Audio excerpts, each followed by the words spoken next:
Hello everybody, my name is George Foster. I'm the owner of North Point Digital Productions and the producer of this series, the Zion Benton Group region on social media, on Facebook. And today we're meeting with Neal Wollert, a gentleman with a lot of years in fire safety services. I've known Neal for quite a number of years because of my assignment to working with the Winthrop Police and emergency services. So I've seen him on many an event, I shouldn't call him an event, many a crisis event, and Neal has done an outstanding job in his 30-plus years in his career in fire safety and keeping us safe. So Neal, I appreciate you coming in today to share with you. I think that a lot of people don't have any idea the dedication that it takes to be a firefighter, paramedic, EMT, all the other parts of fire safety and so on, and then plus being a fire chief, you know? It's tough, thanks for having me here. It can be tough at times. It's hard on the family. Mm-hmm. Family events get postponed, canceled, or missed at the drop of a coin because of the emergencies that come up. But all in all, I would do it all over again. It's a way I could give back to the communities, to the country really, because I worked at Great Lakes as well on the fire department. But it was just to be able to have the ability and the want and the desire to help people, and that's what it was all about. Yep. I was amazed when you were telling me about some of the training that you went through. That I was never aware of. I mean, I would never have even thought. But it's reassuring to know that you guys have developed those skills. Yeah, and a lot of that has come out of need. We've come across a situation where it was kind of like, okay, this one's not in the textbook. We're going to have to figure something out. Yep. And from that point, you develop a training program to deal with that emergency easier the next time around. And every call is different. You know, yes. we talked about the 3 plane crashes that we've had here. I was solo on the radio in the harbor at the 911 center when Bob Collins crashed into the other aircraft and went into the MRMC, or was it AIH back then? No, I don't know. But boy, you talk about an absolute, meltdown situation for the whole region there for a while, and the fear of casualties. I mean, it's just, we were so lucky. Very lucky. Yeah. And you're only talking a matter of feet in one case and inches in the other, where the second plane clipped the Sheridan Healthcare Center. Well, the Grove by the Lakes now, but. That girl had to purposely put that plane right where it went. Yep. I think she did that to save the people in the buildings. I think you're right. Yep. I think you're right. It had to have been, because the trajectory and everything, that could have been a whole lot worse. Yeah, scary. And then 2 others that went down. But we're always dealing with loss of life, which is tough to deal with. Especially if it's children. I remember the Cole girl that we had down there, August 29th, 1996. I remember the day when she went missing, and we were fearful that she'd been abducted at first, because I shut down the park. Yeah. And we started searching every car coming out, and then we did the dive box and called up a couple of helicopters and ESDA. But we found her the next day. But that was tough. Yeah. That was tougher on the family. Yeah. That was one of my first EMS calls. Was when I first joined in '75. That was one of the first EMS type calls that I went on when the handicapped boy got hit by the train on Camp Logan Road and the railroad tracks there. He was standing in the middle of the tracks. He was deaf, couldn't hear the train whistle, and by the time he felt the vibration of the tracks, it was too late. Yeah. Man, that's something. Yeah, people don't realize what you deal with and what you try to sleep with at night.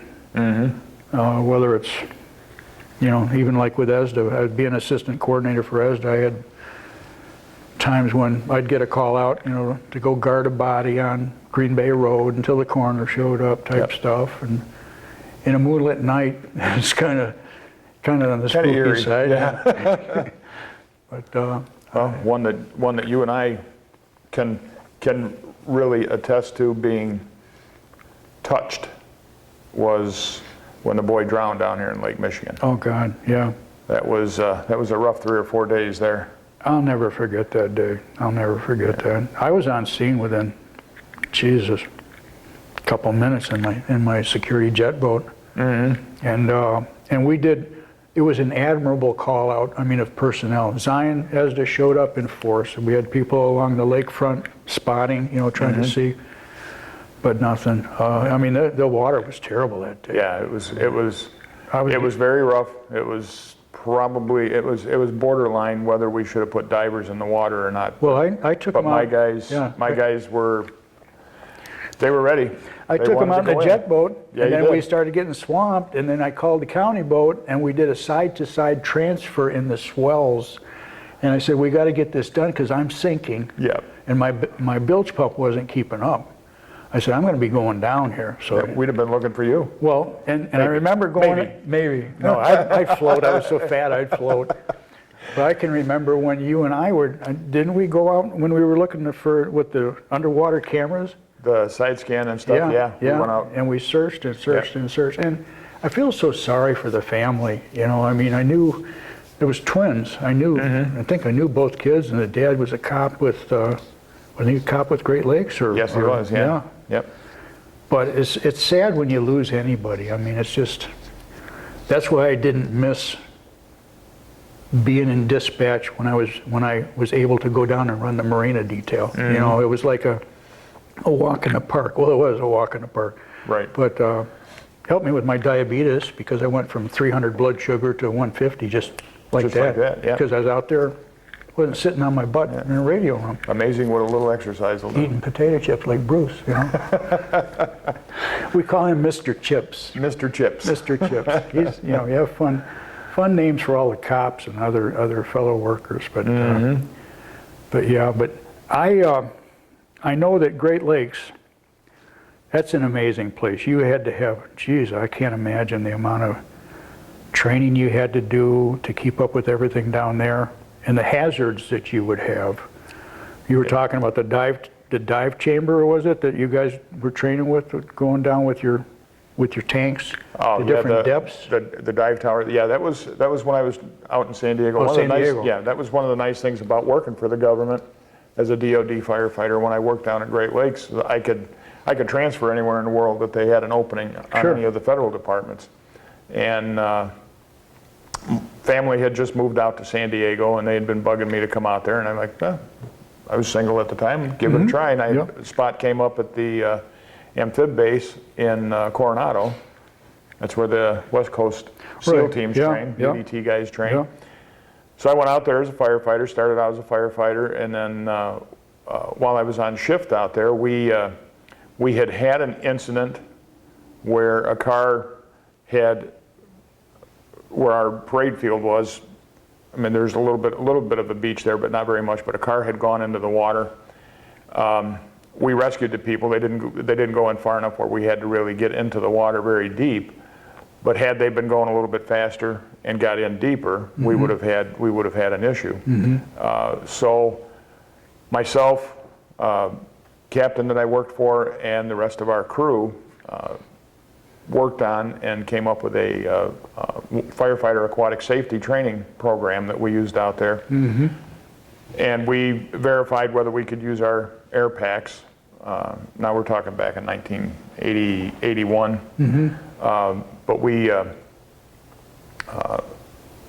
would utilize our air packs somewhat similar to scuba tanks, and just so that we could go into maybe 10, 15, 20 feet of water to effect a rescue if somebody's car actually went into the bay.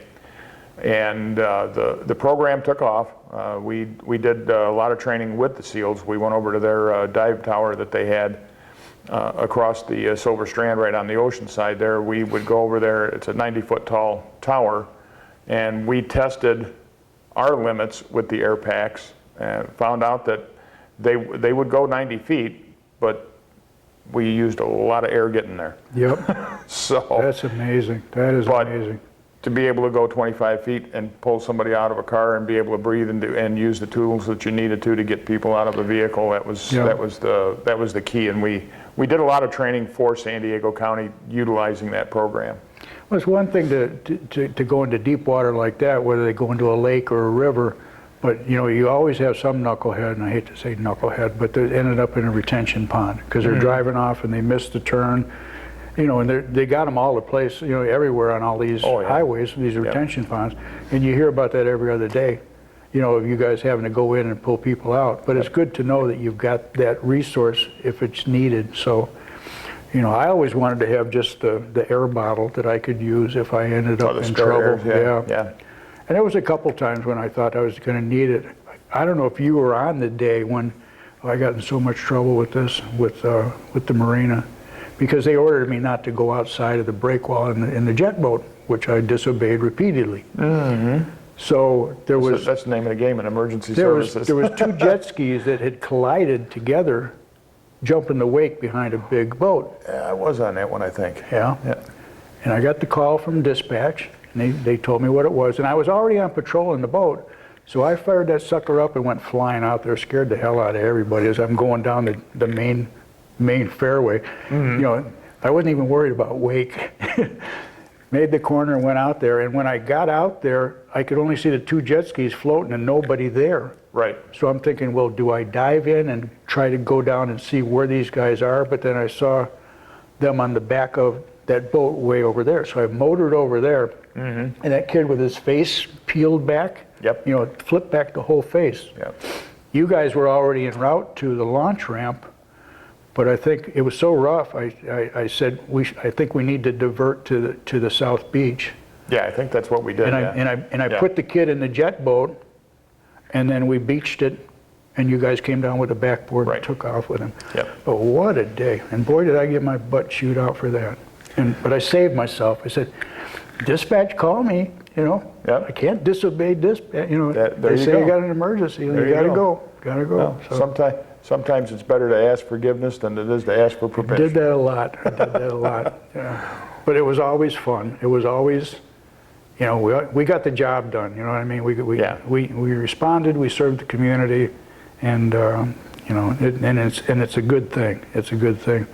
That marina, I'll tell you, on busy times when we were full, and all 1,500 slips were full, and then we would have the Venetian night, and you can remember the kind of traffic that I had to deal with. It's like, I'd have 10 officers handling traffic plus ESDA, trying to coordinate 6 parking lots at the same time, and then the mad dash when fireworks are over and everybody wants to get out at the same time. But it's fun. It's fun. Yeah. But I know that you've been on a number of calls, quite a number of calls, and I always used to be always worried when I'd hear you guys, when I was still in the radio room, and worrying about safe passage through intersections, because these knuckleheads that are into their music, they're not paying attention, and not all intersections are set up with a light system. Right. And we didn't have those early on. No, But thank God we didn't have cell phones or distractions. Or earbuds. Yep. For that fact, back in the early 70s when I started, because that would have made things a whole lot harder for us. Yeah. It was a little bit easier back then. Yeah, you had a loud radio blowing in your car, but most everybody had their windows rolled down because air conditioning in vehicles was relatively new at that time. So nobody had their windows up, so they could actually hear you coming, see you coming, and drivers back then were a lot more respectful. I mean, I believe that's true. Yes. They were taught, you need to pull over to the right, you need to get out of their way, give them the right of way, and a lot of that doesn't happen anymore. People don't pay attention to that anymore. We shouldn't have to lecture people about Scott's Law, for example, pulling over, and giving right of way to an officer or firefighter, paramedics, and when they're there rendering aid, slow it down. People are just, they're just not paying attention. They're knuckleheads. Nope, they're traveling 10 miles ahead of where they're at. Yep, yeah. That's scary. That's scary. Too many police officers and firefighters are getting mowed, and tow truck drivers too. Yeah, tow truck drivers, construction workers, road workers and stuff. I mean, those poor guys, they've got to pay attention to some really scary, dangerous equipment. They don't have time to worry about some clown driving around out there. Yeah. Well, since you've been in the harbor, now you worked up through the ranks. You know a lot.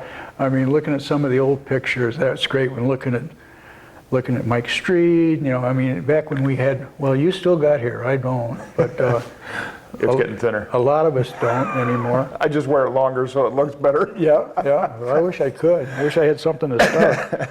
But you know, like Ron Levin and others. I mean, we've had. We can go back years and years to a lot of chiefs before that. I mean, it's just and firefighters that you know, like Kenny Alter, Bob Smith. Yeah. Cecil Ezell. Timmy Fay. Tim Fay. You know, lots and lots of good people, you know, that have served this community and this region within the quad, if you will. You know, we call them the quads.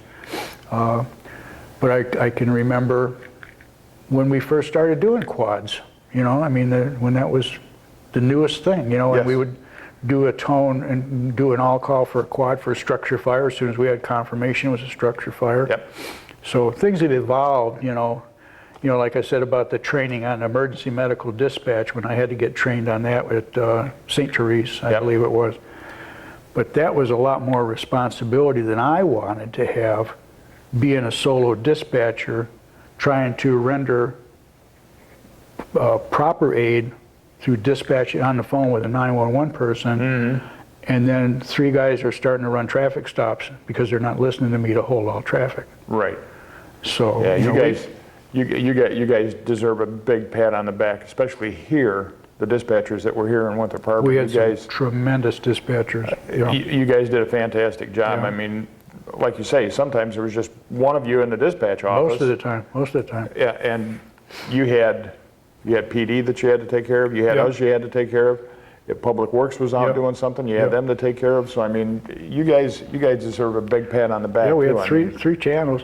But you know, the beauty of it was when the you-know-what hit the fan, and you're there solo, within a minute, or not a minute, a couple minutes, Big Dog's showing up, Bruce is showing up, another one's showing up, you know, and everybody goes to the battle stations to handle things. You know, as long as we could keep the cops out of there, we were all set.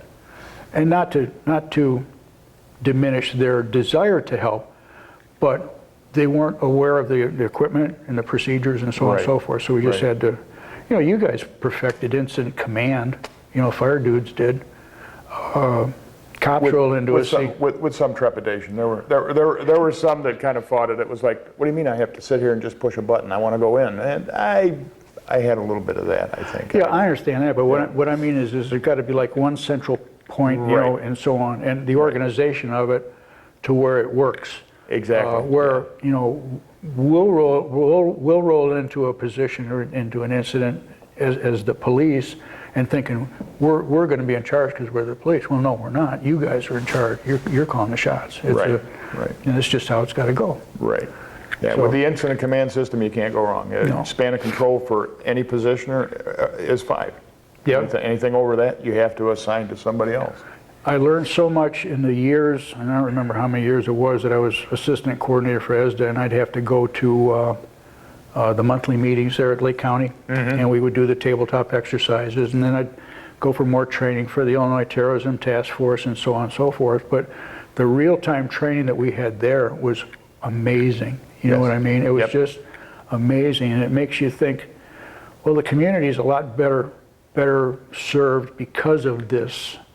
And that was after we shut down. We used to have the old phones at the ESDA Center down there, all the phones and the superintendent of schools and everybody else.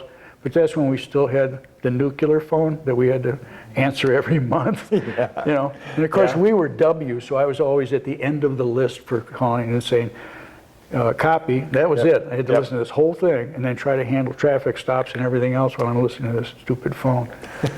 But yeah, a lot of things have changed technology-wise, equipment-wise. You know, I look at the old power wagon brush truck that we had years ago. I mean, some of the equipment, well, one of them you still got. You still got the old pumper, right? Old number one is still, Yeah. it's not in service, but I mean, we need to get some brakes put on it. It hasn't been in any parades, well, mainly because of COVID, but Sure, yeah. it needs a little bit of work. And in talking with Chief Campanella, myself. Rocky's Yeah, cool. yeah, I like Rocky. he's a good guy. Yeah, he's a good guy. Myself and a couple of the other guys that are on the department now, we're gonna try and get that thing rolling again. We're gonna try and get it fixed back up. Mm-hmm. They get a pretty good turnover here with young guys, so it's time for the old rig to come back to the fire station. It's sitting out at Public Works Yep. right now. We're gonna get it back to the firehouse and get it back up there and try and get some pride built back up in it, get it taken care of. And what you say about the young guys, you know, I'm always concerned about young people coming into public safety. I mean, when I was at the Marina, I would recruit at the colleges and people that were criminal justice majors. That, you know, the criteria was when you grow up, so to speak, do you want to be a cop? You know, you want to be in public safety. And that was a criteria for putting them on. Yeah. But we ended up with Hammy, Beal, you know, I mean, I got 20 guys out there and gals that are in departments all over the place that have had long, great careers in law enforcement and also, you know, working in corrections too. I wouldn't want to work in a jail, but they wanted to. But the same way in fire service, you know, I mean, trying to find young people that want to follow. Many of us, it's a family thing. I mean, it comes through your family lineage. My dad was a firefighter, my grandpa was a firefighter, and so on.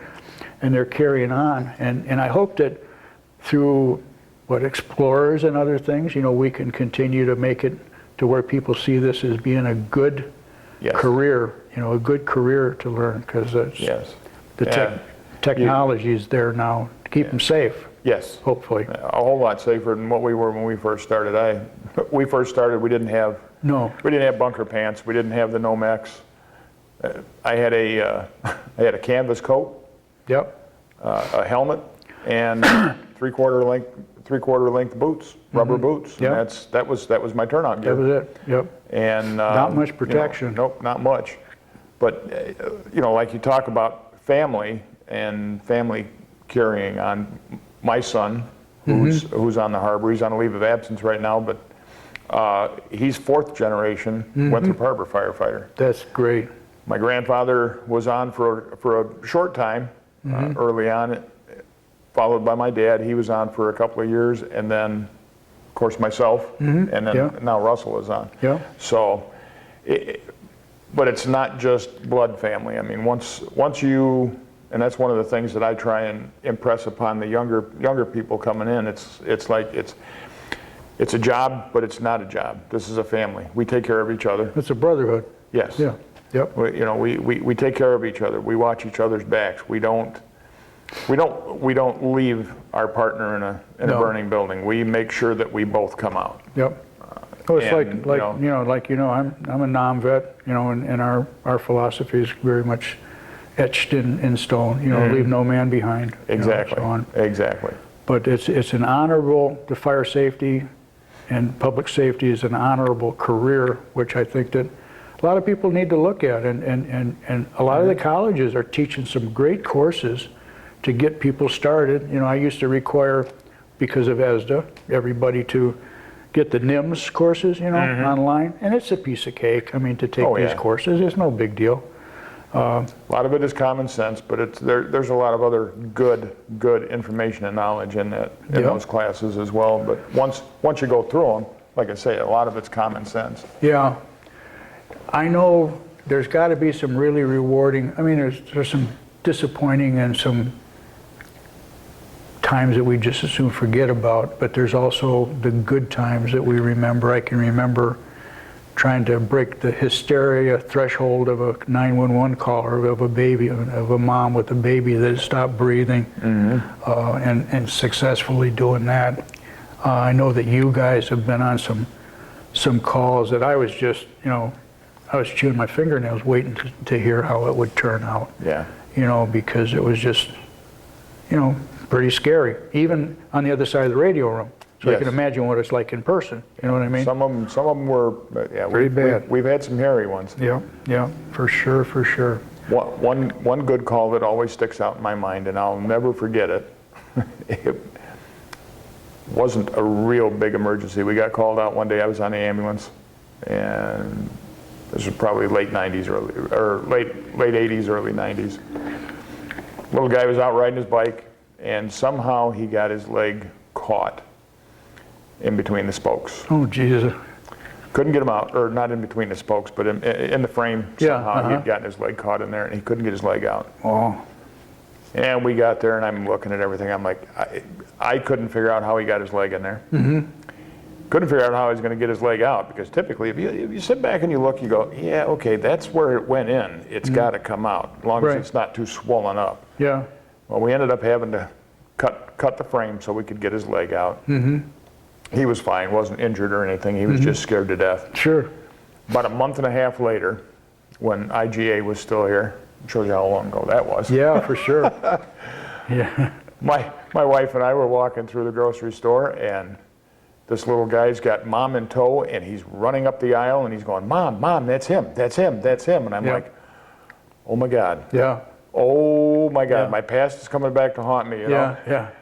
And I drew a blank, didn't recognize him or Sure, anything. yeah, And yeah. he looked up at his mother and he said, that's the man that saved my life. And I'm Yeah. like, And that's great. That's a great feeling. I had this dismayed look on my face. His mom had to tell me what I did, and I'm like, okay, so I saved his life. Yeah. But Yeah. those are good calls. Those are the fun ones. You have the good ones, and you know, like I remember kid getting thrown out of a boat and run over by his dad with a dinghy, and then cut up with the props. Yep, I You remember know, that bringing one. them into the staging area. That's the reason why I was such a prick with boats tying up there in our red zone, because I had to keep that open for Yeah. emergencies. Yep, But and of course, the day when the kid was sitting on the engine compartment of the boat, when the guy turned it on and he hadn't vented the boat's motor and it exploded. yep, I remember that one. And then of course, I mean, it was a textbook response, except for one thing. All the fire units were right where the LZ needed to be for me to bring in the medevac chopper Right. to fly the kid to the burn unit. Yep, But you know, I mean, my people down at the marina, the CSOs on duty, did a great job of keeping him hydrated and keeping the water, pouring the water on. Yep. Brian Markley and them were the first down there. I was down there in a matter of minutes because I'm only 0.7 of a mile away. But you know, you lost part of a pier and another part of another boat. And Brian got burnt, I think, a little bit. But overall, the kid lived, so it was a good. yep, It was a good outcome, you know what I mean? And it taught us some lessons on firefighting, which we train for firefighting down Yeah. there, because that's the worst case scenario. But when you talk about funny ambulance calls, I remember when you packed me out of the marina, at the Skipper Bud's fire, and that was Yeah. the second time I fell and took out my right knee going to try to get a key to the guys for the 110 building, or I don't remember which building it Yeah. was. I hit a patch of ice and went down like a elephant. But then later on, when I was moving a barricade, then I hit a patch of ice and went down, but I hit my head and hurt my back. And that's Yep. when you guys got called. And yep. We had to get you out of there. the phone call to my wife was, "Hey dear, how are you?" "Oh, fine. How are you?" "Well, not really fine. You know, I'm in an ambulance going to the hospital." Yep. But it turned out well. I got the knee operated on, that got all fixed, but it was a good time. That was a wild day down there for that Skipper It Bud's was fire. That wild. It was really wild. But you know what? The good thing was is everybody walked away from it. Yes, nobody got hurt. That was the big That's thing. that's been where we've been blessed. You know, you have the lake is very unforgiving, so people got to respect it. And I was always you know, getting on the state, you know, for the life rings close to Yeah. the water's edge, and Yep. safety equipment and firefighting equipment and stuff, and train. You know, we need more hours for training, which, you know, the chief was good about that. Yeah. And Street Yep. was good about that. Yep. You know, I mean, he was cool. And we did some dry runs where we pretended to have a fire on a dock, halfway through the dock, so we would have to evacuate the people from the fire to the end of the dock by boat to the other Right. part of the marina, Yeah. and then bring in the firefighting units. We had that mobile pumper that we had, Right. but I'd incorporated also the quad, I believe, for a complete response, and even the Coast Guard. Coast Guard, yep. Because they said, well, yeah, we'll be down there, nothing flat. I said, if it's 5-footers, it ain't going to be nothing flat. Right. You know. Well, I don't know. Have you seen them? Have you seen I them know guys drive now, lately? those guys are crazy. They're insane. I thought I was nuts, but You remember Muldoon? yes, Oh, God, that man was insane. yes, He was something else. But they're a great guy. Here again, they're cross-trained in so many disciplines. Yes. Firefighting being one of them. Yep. Because that is a firefighting platform in that boat, in that Right. response boat. yep, And then we tried to get set up with boats for here. I got 2 of them from DOD, but we couldn't get the money to bring them up here from Florida. They were 2, a Peterson and a Monarch, had been doing in 10-foot seas submarine patrol off of Cape Canaveral. Got them for free, but we couldn't get the funding to have them brought up here by truck. You know, I'd have drove them things up here. I was about ready to put it on my gold card, but I figured I'd really be in trouble with the wife if I did. So. Yeah, you got to keep Mama happy. That's true. But what would you say to the youth of the nation if you were talking to them, like in a school or something like that? And I know you've done this because you guys were big on public events like we've had, on our scale, like at 38 Acre Park, we're always having our fun fairs and stuff like that, and Touch a Truck and these other things. To get kids to where they can see a good career somewhere in public safety, what would you say to them? Good question. I would probably say to look into it, visit your fire stations, visit your ambulance squads if they're separate, talk to the people there, not just the younger ones that are doing the job now, but talk to the older guys, the ones that are a little bit overweight, sitting on the couch watching TV, and say, hey, why are you still here? Why did you keep doing this for 34 years? This is a young kid's game. It's not really a young kid's game. It's a career, and it's a career that you can look back on and say, you know what? Had some bad days, had some good days, had some disagreements, had some good arguments. Yeah. But when you look back on it, you can sit down and you can say, you know what, the good Lord blessed me and put me in this spot to help people and to do the best that I could. And it gives you a feeling that you can't get with any other job. Right. It's just that simple. The feeling that you get when you help somebody, I think the abilities It's phenomenal. of people like yourself and your son, and when I think about Mike Street and his son, the history of here we go, one chief here, and now Justin's a chief down there. Yep. I mean, as he'd been here for the longest time. I mean, and started off as like everybody else does, and up through the ranks and learning. And the learning part of it, that's the thing too, because you're constantly learning. Yes. You're always learning. Yeah. So it's not a stagnant kind of thing. The technology changes, everything changes. So it's a rewarding career, and one that I think a lot of people should look into. Yes. And I really thank you for your years of service. I mean, not just loading me onto a backboard and bringing me out of the marina, but I mean, in everything that, the structure fires we've dealt with, the PIs, the accidents, I mean, other issues that we've had, and everything's changing now to where now you're dealing with all these ODs. Yes. And the thank God we got Narcan. Yep, that's for sure. That's something I think they should have started years ago. The other thing too is, and some of the kids that are in high school that are a little more responsible, I mean, they should probably look into trying to get into a Stop the Bleed class. Yep. The class itself is not very long, and it's, in my opinion, that's something that we should have been teaching years and years ago. We could have saved a lot of people, because, but back then the way we were taught was not to use tourniquets unless you absolutely had to, because you were going to lose same that way in limb. the Army, in the military. You're going to, somebody's leg, we're going to have to cut their leg off. You put a tourniquet on. Well, they'll have their leg when they go into the box, because they're going to bleed out. Yeah. You know, so that would be another thing I would tell young kids, look into taking that class. Yeah. It doesn't take a whole lot. It's fairly simple. It's straightforward and to the point, and it can save a lot of lives real quick. And it doesn't take a whole lot of equipment or knowledge to do it. And the thing too that a lot of people aren't aware of, you know, like our fire department offers monthly, or maybe not monthly, but they put it on the website when they do it, and on the Facebook page when there's CPR training and other training available. I think this is important for the community to become knowledgeable of how to do that. Yes. And on the police side, knowledgeable of when to call, how to report a crime, you know, how to report a person, you know, from the head down type of stuff, direction of travel, the rest of this stuff, you know, that we take for granted because, you know, we've lived with it for years. Right. But your average person, you know, they don't, oh, should I call 911? Yeah, you should, you know.